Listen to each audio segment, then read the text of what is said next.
ওই ভালো করে নিরেশ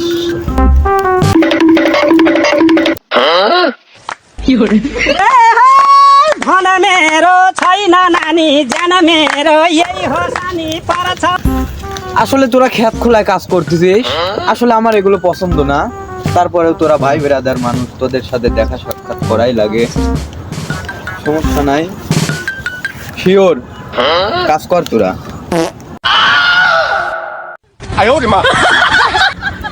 ঢাকাতে আইছিস কখন রে সজীব? আর তুই দেই ঢাকা 2 দিন থাকে তো ভালোই, তোর বাপটা বাইরে গেছে। হ্যাঁ আসলে আমার আগের থেকে একটু বাপ মাপ, তোরা তো জানিসই। সমস্যা নাই, ব্যথা লাগে নাই, ভাই পড়ে গেছে। সমস্যা নাই, ব্যথা পাইনি আমি, সমস্যা নাই অতটা। আসলে সাকিব তুই তো আমার মতো স্মার্ট হয়ে গেছিস রে। শান্ত এখনো খ্যাত খ্যাত,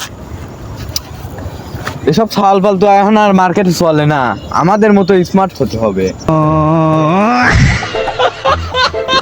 ये सब क्या देखना पड़ रहा है? আসলে আমার স্যান্ডেলটা কিনছি। সাকিব লো, ওর হাতে কাজ কাম করা লাগবে না।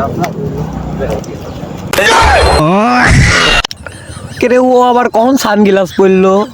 আর 2 ডেকে আর 1 বছর চুক্তি হিসাবে কাজে লিছিলাম ক্ষেত খামারে কাজের লিগে। এটা তো ঢাকা যায় স্মার্ট হয়ে গেছে, খাইস কামলা দিয়ে আর দেখাই স্মার্ট গিরি।